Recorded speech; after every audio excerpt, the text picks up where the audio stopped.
Penyidik Jampitsus Kejaksaan Agung terus menggali keterangan dari sejumlah pihak terkait kasus dugaan korupsi pengadaan laptop Chromebook di Kemendikbudristek. Usai memeriksa sejumlah mantan staf khusus dan juga mantan Menteri Pendidikan Nadiem Makarim, penyidik berencana segera memeriksa ulang Nadiem. Diketahui dalam kasus dugaan korupsi pengadaan laptop Chromebook senilai 9,9 triliun rupiah di Kemendikbudristek tahun anggaran 2019 hingga 2022. Belum satu orang pun yang ditetapkan sebagai tersangka. Sebelumnya, Nadiem telah dimintai keterangannya sebagai saksi dalam kasus dugaan pengadaan laptop dengan anggaran 9,9 triliun rupiah. Untuk keperluan penyelidikan, mantan Mendikbudristek itu juga dicegah untuk berpergian ke luar negeri sejak 19 Juni hingga 6 bulan ke depan. Tim TV One mengabarkan.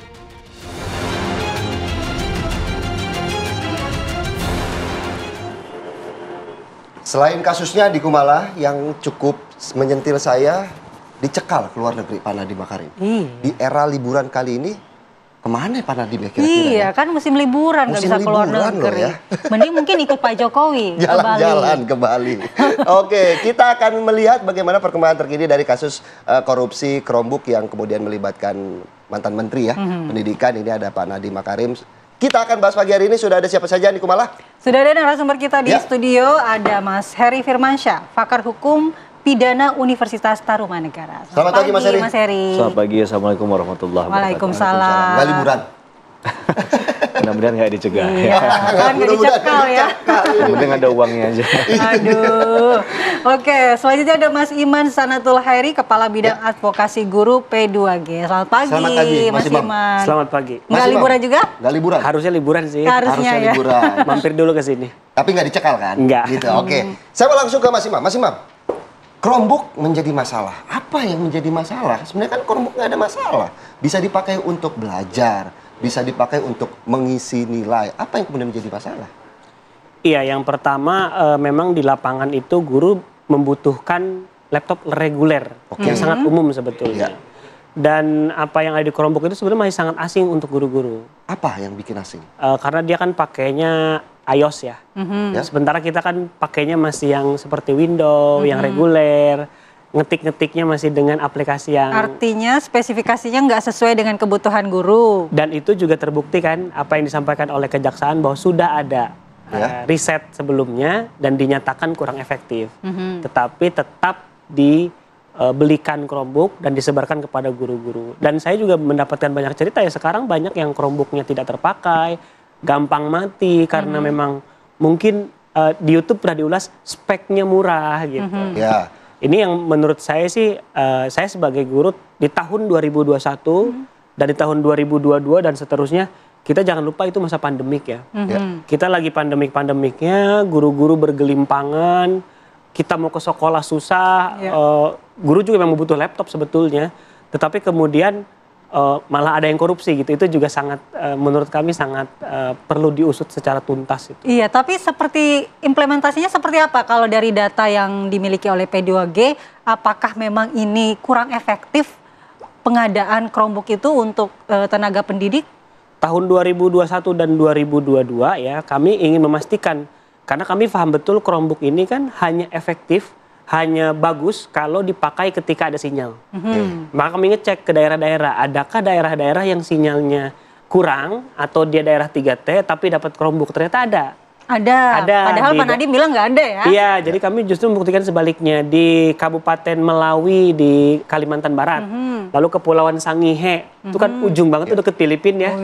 Lalu juga di Bintan di Kepulauan Riau, yang notabene tuh listrik sama sinyalnya aduhai lah ya. Atau GSM, geser sedikit mati. Itu menurut teman-teman kami guru di NTT ya. Geser sedikit mati. Iya, geser sedikit mati. Mereka naik pohon. Ya bayangkan mereka naik pohon demi sinyalnya. Demi sinyal Chromebook. Itu kan sangat ironis menurut kami. Atau mungkin dikasihnya bukan buat dipakai tapi buat pajangan kali ya Mas ya. Betul sekali. Tapi kalau dari pengalaman Mas Imam sendiri ketika menggunakan Chromebook, apa yang menjadi kendala? Apa yang kurang dari Chromebook sendiri sehingga tidak bisa dipakai untuk implementasi tidak maksimal untuk belajar mengajar? Kalau untuk guru-guru perkotaan, listrik sinyalnya aman, saya kira itu tidak akan menjadi masalah besar. Untuk aplikasinya? Untuk aplikasinya saya kira ini untuk saya, misalkan untuk daerah sinyal bagus itu nggak masalah, tetapi untuk daerah-daerah tertentu yang sinyal kurang bagus itu tentu akan bermasalah. Dan juga secara umum iOS ini belum dikenal oleh guru-guru. Kita masih pakai saya simulasikan hal yang sangat sederhana ya. Ketika di sekolah kita pakai Chromebook, terus kita bikin administrasi, laporan, rencana belajar, kita print, itu bisa berantakan karena pakai produknya Google ya. Sementara kita kan sudah biasa pakai Windows dengan fitur yang sangat berbeda. Itu sangat asing sekali. Makanya kami benar-benar curiga saat itu 2021-2022. Kok bisa memaksakan seperti ini? Di era kepemimpinannya Pak Nadiem Makarim di Mendikbud. Nah, kita ke Mas Heri. Mas Heri, bagaimana Anda melihat Kejagung yang sudah mencekal mantan Mendikbudristek ini, Nadiem Makarim, ke luar negeri? Apakah Kejagung sudah punya dasar hukum yang kuat untuk melakukan pencekalan terkait dengan peran Nadiem? Ya, sebelumnya nanya dulu, Masnya dapat nggak nih Chromebooknya juga? Iya. Iya, sebenarnya saya nggak dapat. Mudah-mudahan kalaupun dapat bermanfaat begitu ya. Nah, dalam konteks apa yang dilakukan oleh pihak Kejaksaan Agung, ini kan sebenarnya juga ada kaitan pencegahan itu dengan undang-undang lain. Termasuk Undang-Undang Keimigrasian, Undang-Undang 6 tahun 2011 ya. Bahwa seseorang itu bisa saja dicegah ke luar negeri, ya mungkin salah satu alasannya adalah berkaitan dengan tindak pidana yang sedang didalami kepada yang bersangkutan. Kita nggak mengatakan beliau ini langsung menjadi tersangka karena rilis resminya belum ada sampai detik ini ya, kita harus hormati itu. Nah, dalam konteks tadi tentunya Kejaksaan punya wewenang, karena boleh yang melakukan pencegahan itu boleh Menteri Keuangan, Ketua KPK misalnya, Kapolri, dan juga Jaksa Agung. Maka dalam hal ini karena ini adalah wilayah domainnya Kejaksaan Agung dalam melakukan penyidikan, ya sah-sah saja hal itu dilakukan. Apalagi sebelumnya sudah dilakukan upaya untuk memanggil ya staf-staf khusus dari Pak Nadiem sendiri yang mungkin berkaitan langsung dengan proyek tersebut. Nah, dalam hal ini kan berarti ketika yang dipanggil adalah staf khususnya Pak Nadiem, ini kan berkaitan dengan siapa yang menyuruh misalnya untuk menggulirkan kebijakan tersebut. Nah, ini kan ujungnya nanti ujung pangkalnya ke sana. Maka kemudian logika hukumnya menjadi masuk akal kalau kemudian Pak Nadiem demi hukum itu sendiri ya, dalam hal penegakan hukum yang sedang berjalan, tidak diperkenankan terlebih dahulu dalam masa tertentu. Tidak selamanya. Karena mungkin saja dalam konteks ini 6 bulan sampai 6 bulan ke depan sejak dikeluarkannya keputusan cegah itu, maka dia nggak bisa keluar negeri yang bersangkutan. Kemudian syaratnya juga selama 7 hari ke depan dari putusan itu kan harus disampaikan ke Pak Nadiem. Saya nggak tahu Pak Nadiem sudah menerima resmi atau tidak, malah mungkin jangan-jangan media yang lebih mendahului. Belum tahu informasinya. Nah, ini yang jadi persoalan. Dan dalam kasusnya dugaan dalam tindak pidana korupsi ini kan sebenarnya ada upaya dari Pak Nadiem saat itu untuk digitalisasi pendidikan. Cuman memang problematika dalam kebijakan hukum kita yang kemudian bisa saja tergelincir menjadi sebuah kejahatan. Ini kan harus memang benar-benar dilakukan dalam prinsip yang good corporate governance misalnya, dan dijalankan dengan hal-hal yang sifatnya tidak ada katakanlah niat jahat. Nah, dalam konteks ini kan anggarannya besar. Nah, sebenarnya memang anggaran-anggaran besar bukan hanya di kasusnya Pak Nadiem ya. Harapan kita ke depan itu masyarakat bisa secara real time itu bisa memonitor ya setiap anggaran yang digunakan oleh instansi pemerintah. Agar ini juga bisa jadi warning nih kalau seandainya anggarannya besar kemudian ternyata tidak tepat sasaran, malah akhirnya merugikan. Apalagi ini kan sebenarnya harapannya kesejahteraan dalam hal peningkatan digitalisasi penggunaan IT tadi bagi murid-murid ya, dan juga sebenarnya bagi guru. Tapi dalam konteks ini kan tidak akan tercapai kalau seandainya terjadi celah korupsi tadi. Nah, walaupun juga Pak Nadiem juga sudah berbicara dan menjelaskan bahwa beliau juga sudah berkonsultasi dengan ahli-ahli begitu. Ya, harus konkret ya, ahli mana yang kemudian dimintai katakanlah keterangan atau informasi tadi ya sebagai sarana konsultasi. Karena memang saat ini Dewasa ini hampir setiap proyek itu mungkin tertulis dan tidak tertulis juga harus melibatkan aparat penegak hukum agar memonitoring. Nah, mungkin juga nggak jarang juga yang sudah melibatkan juga di ujungnya tersandung kasus korupsi. Nah, persoalannya adalah pemahaman terhadap penggunaan kebijakan tadi itu bisa ada niat jahat nggak, ada monopoli nggak di dalamnya, ada pihak yang diuntungkan nggak. Misalnya perjanjian-perjanjian tadi, misalnya ada dugaan meminta fee kepada pihak yang berpartner tadi, kemudian akhirnya uang itu yang harus 100% anggaran digunakan untuk kepentingan Chromebook-nya tadi, malah tidak disalahgunakan dan tidak tercapai angka 100%-nya. Nah, maka celah koruptif tadi itu yang kemudian bisa membuat seseorang berhadapan dengan hukum, siapapun dia, tidak mengenal menteri atau bukan menteri dan lain sebagainya. Iya, Mas. Kalau Mas Iman bagaimana melihat? Iya, saya menambahkan justru ya yang disampaikan tadi, bahwa kalau bicara ahli dilibatkan ya suara-suara guru tidak dilibatkan. Kami mencatat ada 8 titik ya sebetulnya menurut kami kesalahannya. Yang pertama, kalau dibilang tadi apakah ada niat jahat, kami mengklaim ada niat jahat tentu saja. Karena yang pertama ambisi dari tadi digitalisasi era Nadiem. Jadi semuanya serba digital. Yang kedua adalah Chromebook kami pastikan tidak ramah terhadap guru. Tidak ramah terhadap pekerjaan dan administrasi guru. Itu yang kedua. Yang ketiga, kami mengadakan survei di 213 guru di seluruh Indonesia. Jadi kata Pak Nadiem itu kan Chromebook itu untuk mengakomodasi aplikasinya, aplikasi untuk guru. Ternyata aplikasinya itu juga menjadi beban digital, karena itu kami riset di jurnal di DPR sudah terbit 2024. Jadi alasan bahwa itu untuk membantu administrasi itu salah gitu, tidak terbukti dan malah menjadi beban baru. Lalu kemudian dikatakan Chromebook itu untuk asesmen nasional. Terbukti bahwa asesmen nasional terjadi di NTT, misalkan guru-guru nyari sinyal ke kandang kambing. Itu demi asesmen nasional. Yang saat itu lagi pandemik, jadi kita terpaksa harus berinteraksi dengan banyak orang. Yang kelima, Nadiem Makarim kami ulang kembali tidak pernah mendengarkan suara-suara guru waktu tahun-tahun tersebut.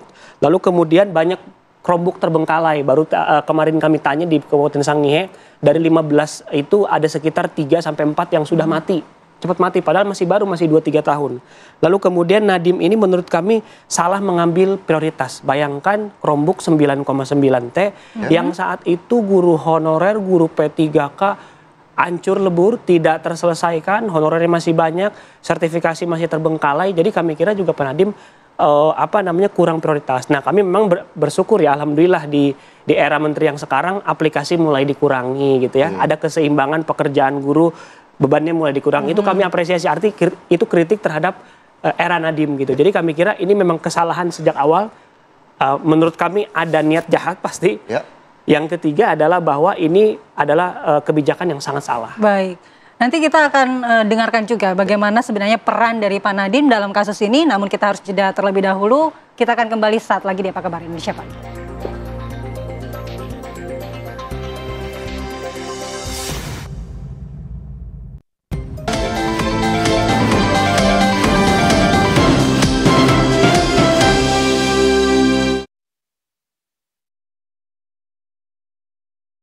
Sakit kepala?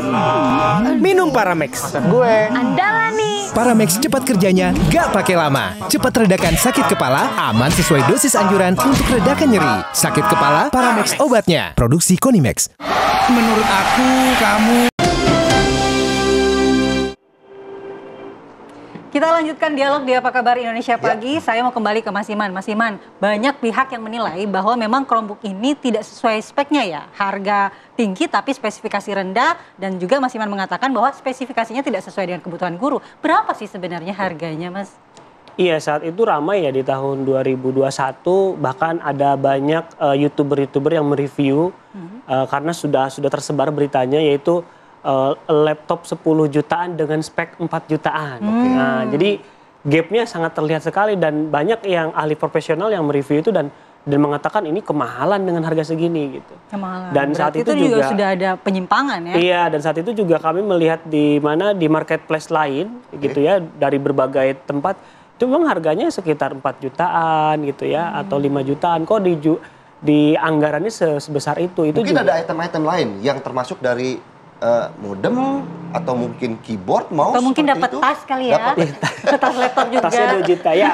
Saat itu ada press release dari Kemendikbudristek yang menyatakan bahwa Kemendikbud, masih Dikbud ya, belum Ristek, itu bahwa ada termasuk tadi ya, ada include modem dan lain sebagainya. Jadi sejak awal memang sudah tercium ya banyak kecurigaan ya gitu. Ini kok sangat fantastis sekali, kok sangat tidak cocok sekali, kok seperti dipaksakan, karena kan tadi ya ada kajian yang dilakukan oleh Kemendikbud sendiri yang menyatakan tidak cocok, tapi kemudian kajiannya dirubah sehingga menjadi cocok, lalu keluarlah Permendikbud nomor 5 tahun 2021, di lampirannya di situ ada OS gitu, bahwa ini harus pakai Chrome OS gitu. Nah ini yang sedang didalami oleh kejaksaan, itu bukan wilayah, tapi kalau kami harap dituntaskan karena itu seharusnya ya, kami pikir itu kan seharusnya untuk tadi ya gaji guru honorer bisa, kenapa dialihkan untuk hal seperti ini. Jadi kami sangat ingin mendorong ya supaya kasus ini terbongkar sih sebetulnya. Mas Heri, dapat dorongan untuk dituntaskan, apakah dengan dicekalnya Pak Nadiem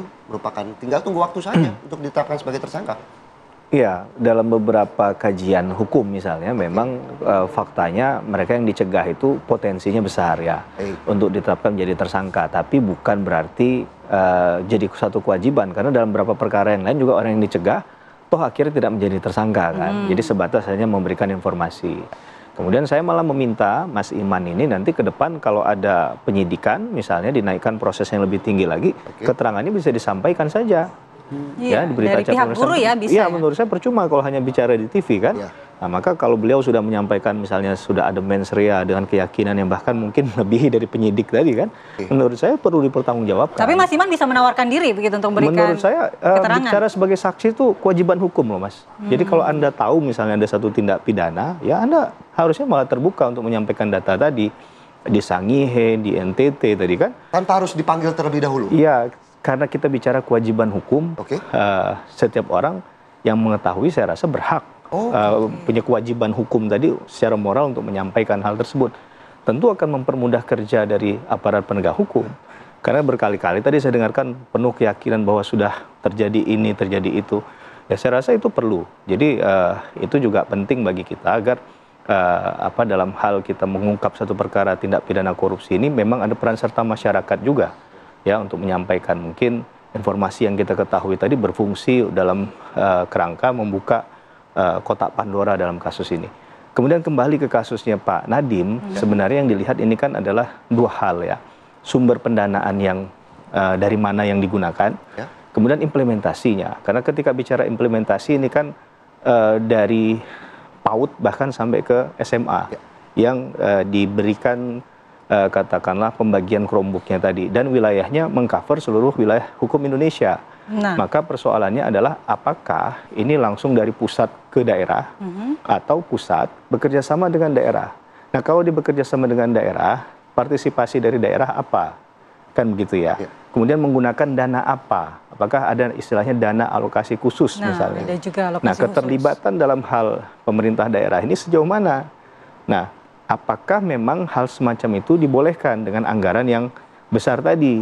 Maka ini kan akan membuat kita lebih memahami kasus ini secara edukasi hukum. Tidak hanya kemudian ini salah, ini benar, begitu ya. Tapi kita kemudian memahami bahwa dari awal misalnya salah, bisa dibuktikan bahwa sumber pendanaannya memang tidak tepat. Ada potensi kerugian keuangan negara dan bahkan bisa dibuktikan. Karena bicara tipikor itu kan tidak bicara delik formil, tapi dia delik material. Maka akibat itu harus bisa dibuktikan kerugiannya berapa. Sejauh ini yang disampaikan oleh pihak Kejaksaan Agung itu kan 9,9 T, ya 6,4 dan 3,5.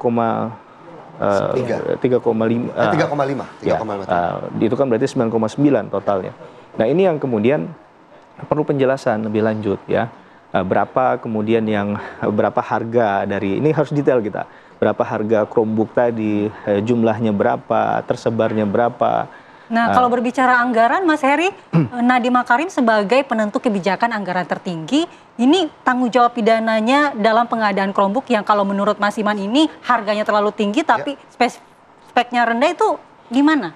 Ya, yang menjadi kesulitan ketika mengatakan seorang defense dalam tindak pidana korupsi ya, fakta yang saya lihat karena saya juga adalah lawyer gitu. Kadang yang kita lihat adalah defense dengan mengatakan bahwa dia tidak tidak mendapatkan keuntungan langsung dari perkara tersebut, tapi dia menandatangani, ya akibat dari tanda tangan tadi kemudian keluarlah gelontoran anggaran tadi, yang kemudian di ujungnya ternyata ada kerugian negara di dalamnya. Nah ini jadi hukum kausalitas dia, ada hukum sebab akibat. Kan nggak mungkin akibat ini muncul tanpa sebab tadi. Nah ini kalau saya yakin dan percaya Pak Nadiem kan sekarang pasti sudah milih lawyernya kan. Nah berarti lawyernya harus berpikir, kita jangan kasih spillnya di sini. Biar lawyernya nanti bekerja sesuai dengan yang ditandatangani dalam surat kuasa tadi kan. Walaupun tidak menerima fee secara langsung begitu ya, tetap kena. Nah saya rasa itu yang bisa jadi upaya untuk pembelaan siapapun, tidak hanya Pak Nadiem yang diduga melakukan tindak pidana korupsi ya, bahwa dia mengatakan ini beritikat baik ya kan. Tidak ada